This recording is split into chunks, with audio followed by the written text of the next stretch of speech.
So the All Souls procession was not something that I had gone to before. I actually just knew about it, but it wasn't something that I did. And then when there was a shooting at the Congress on Your Corner in 2011, I believe, 18 people were shot.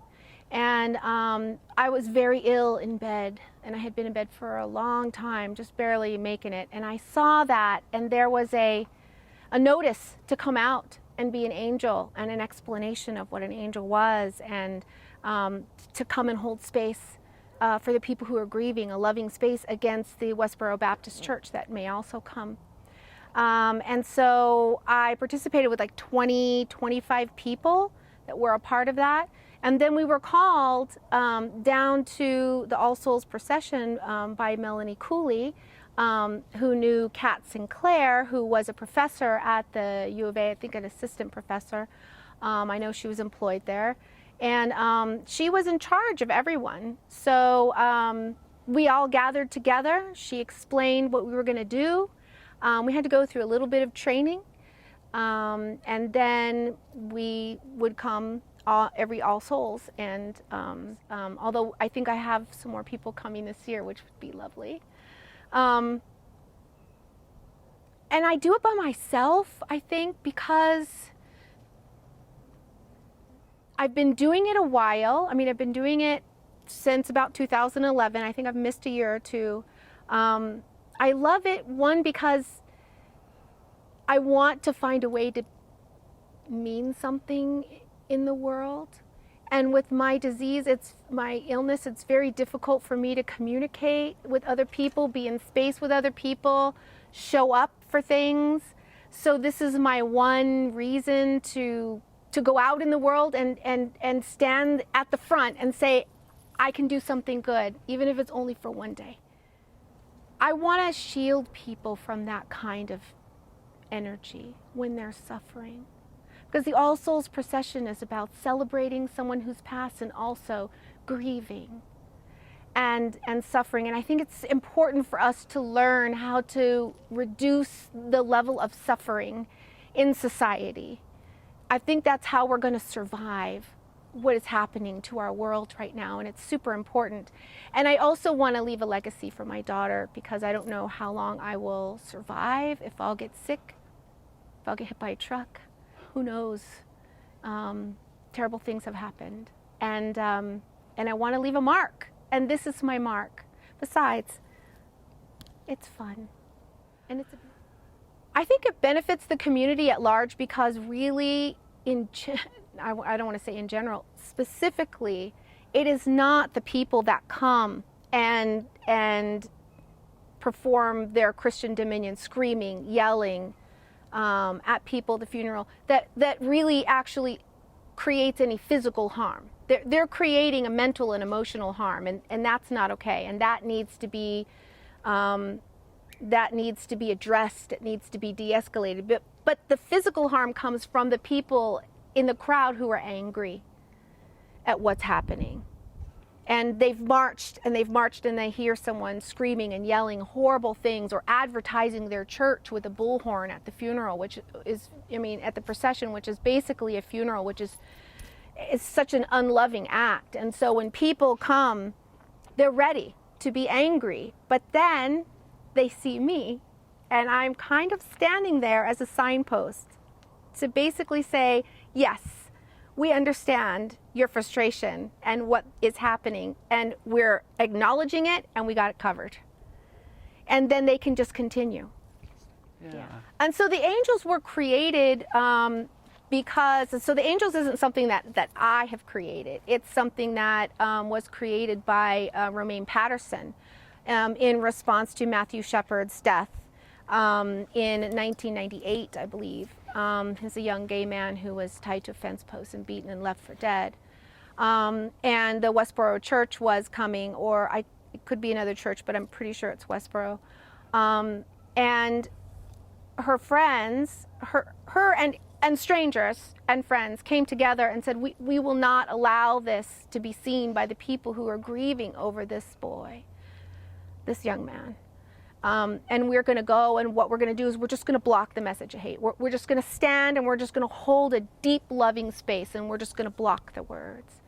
And then that's what they did. And so she created the Angels and the Laramie Project, which you can actually look up online. Anyone can be an angel. There's nothing inherently special about being an angel. You just have to be a human in your community that wants to hold space so that you can create a shield for those who are suffering. And I think that the community really benefits from what I do because it helps to de-escalate any violence. And I think those things can tip off into even larger problems. And so we just keep, you know, a de-escalation. We keep the little signpost that says, we know and we got it handled. So the way the Angels were created in general, and when there was more people, you had an angel line, which were people who did not speak. They don't interact, they don't speak. You're basically channeling a huge column of white light and love, or however it is that you imagine or use your space when you're channeling love, or when you're connected to loving spirit. You're deeply connected to that, so that you're not listening to whatever might be going on beside you. And then usually there's one or two people in the crowd who explain what's happening, because you don't, you know, people walk by and they're like, what, you know, what is going on? Because you see a Christian dominionist standing, and then there will be, you know, a line of people, and they're like, are you protecting him? Or like, what is happening? And so there's usually someone's called a handler. They're standing back into the crowd, and also if there's a problem, you know, they can call the police. So it's tightly monitored. It's a tightly monitored thing. Yeah. And in the training, they have you pair off with a person who gets very, you know, physical, violent, you know, very loud, very like in your face, and you have to know, can you be here when someone is being, you know, very aggressive, and still hold that loving space.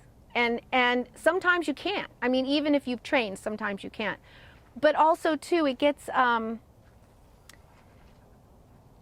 it can affect you. Like you said, and when we talked earlier, and we were laying the flowers on the altar, and we talked about feelings of absorbing, you know, negative energy and sadness and grief.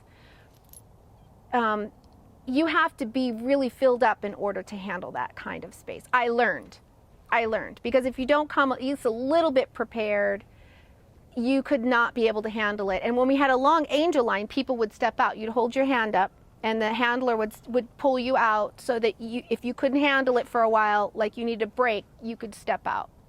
There aren't people for that now. Although I still have a handler. Yeah.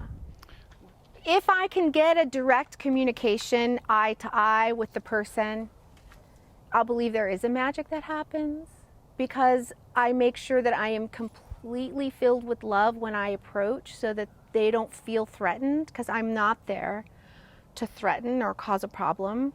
And so in some ways, yeah, a bit of magic happens. If they're so caught up in their bullhorn that when I approach, they're already dismissing me, because they're pretty much obliterated to like what's going on. They're just so high on screaming into the bullhorn and asserting that dominance that we don't get a good communication, or I try to get an eye to eye and it doesn't work out. In that case, I just turn around and begin. I just begin becoming a signpost, and I make sure that I stick with them, because the crowd gets tight, and so I will try to stand, you know, right in front of them. I've basically attached myself like a foot or two ahead of them, and that's where I stay. The entire process feels like love. The whole thing. I can't touch other people. I can't hug other people. It is very difficult for me to have that connection with people because of my illness. It's very difficult. And so, but I create so much love within when I get there, that I am almost like the guy in the megaphone, but my love is here. You know what I'm saying?